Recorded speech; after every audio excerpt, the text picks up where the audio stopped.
Hi, I'm Julie, and I'm here to explain a walking subcaucus. Walking subcaucuses are a method of proportional voting.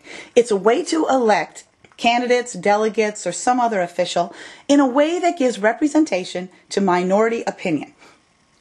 Basically, we're going to get in groups, we're going to see who has the most people in those groups, and that's how we're going to decide how many delegates each group gets to elect.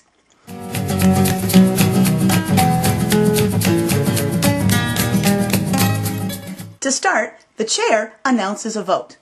At that point, if someone is interested in using proportional voting, they approach the microphone and ask to use a walking subcaucus. The chair will then ask the delegates how many people are interested in using this form of voting. If enough people to have their own subcaucus, which we'll explain later, are interested, they go to a walking subcaucus.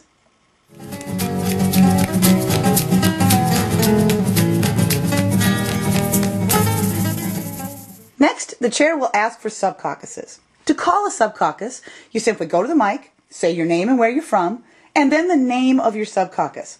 These titles need to include either an issue or a candidate's name. If you don't include a candidate's name, you include the word uncommitted at the end of your title. For instance, our subcaucuses are taxes, uncommitted, uncommitted, uncommitted, bikers for Larry, Jen, Bill, and more cheese, uncommitted.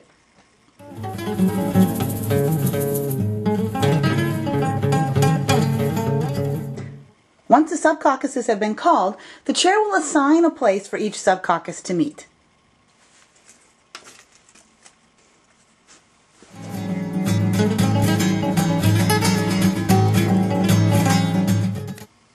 Next comes the first walking period. This is where delegates get to choose which subcaucus they want to be part of. The time limit on this is usually between 10 and 20 minutes and has been set in the rules at the beginning of the convention. People can walk around, they can choose a subcaucus, they can switch subcaucuses, they could try to make deals with subcaucuses, as long as at the end of that walking period they are standing in a subcaucus.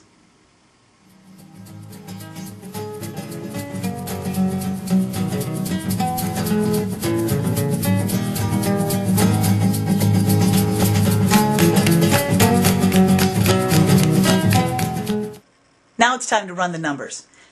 After the first walking period, the chair will generally make the calculations to let people know how many delegates they've already received.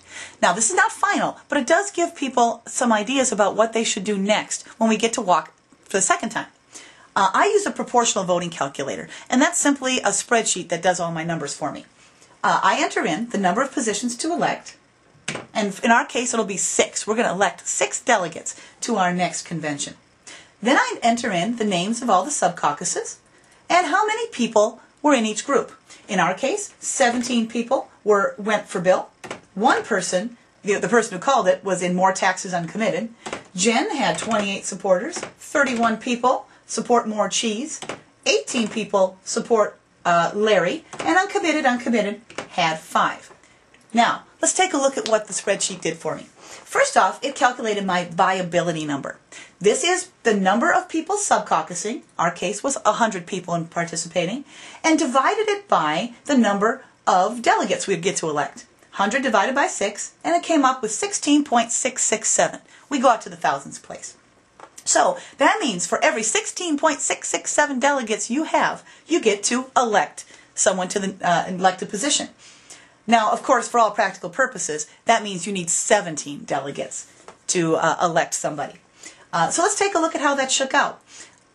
The next thing the spreadsheet did was take the number of people subcaucusing, divided it by the viability number, and got the number of delegates they won. Again, that was the count divided by the viability number gives you how many delegates you've won. Bill, for instance, had 1.020. That's one for sure. More taxes uncommitted at 0.060 didn't get any delegates. They're considered not viable. They don't have enough people to elect somebody.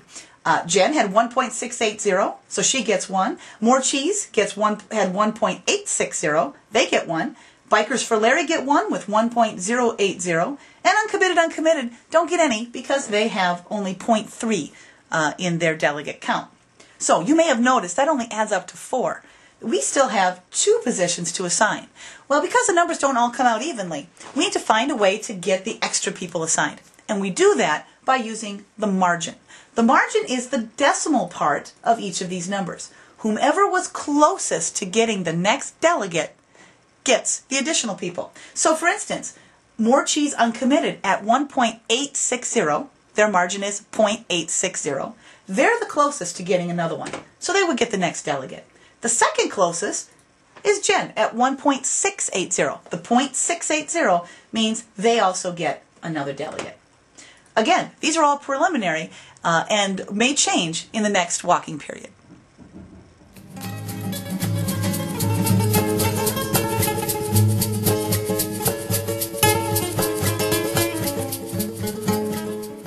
Now we're moving into the second walking period. This walking period works exactly the same as the first, only it might be just a little bit shorter. It's where all the wheeling and dealing happens. Now that we know who's viable and who's not, some people have some decisions to make. More taxes uncommitted and uncommitted, since neither are viable, need to decide, are they going to get more people into their caucus or are they going to disband and go somewhere else? Other caucuses might be vying for the margin delegates. So they might be trading their leftover delegates to try to cut a deal and get those additional delegates we assign on margin. Either way, this is where the fun happens.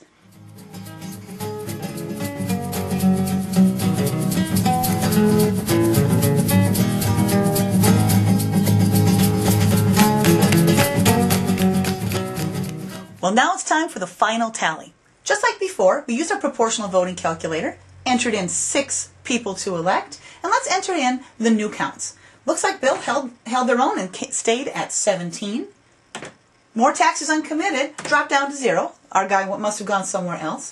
Jen picked up another supporter and is now at 29. More Cheese Uncommitted picked up a few and is now at 34. Bikers for Larry also picked up one, is at 19. And Uncommitted disbanded and went everywhere else, so they don't have any delegates now. So now you'll notice this time only 99 people were caucusing. Somebody must have went home, so that changes our calculations. Our new viability number is 16.5. Doesn't change it by a lot.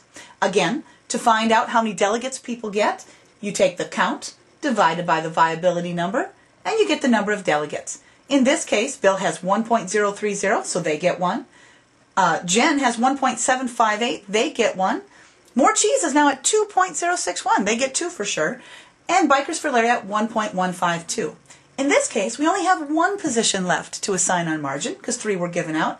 And the person who came in number 1 was Jen, with a 0.758 margin, very close to getting another delegate. So they get the final one.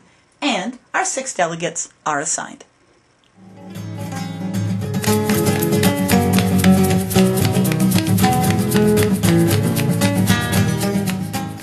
Once all the tallying is done, it's time for subcaucuses to elect their people. They generally go off to a separate part of the room and decide how they're going to vote.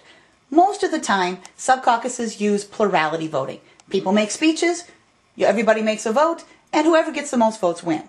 Now, it's possible they can use other styles of voting, ranked voting, majority, even another walking subcaucus, but plurality is the most popular way to vote. Once they're done with that voting, somebody needs to report to the chair the exact tallies of all their votes, who won, and the order in which they won.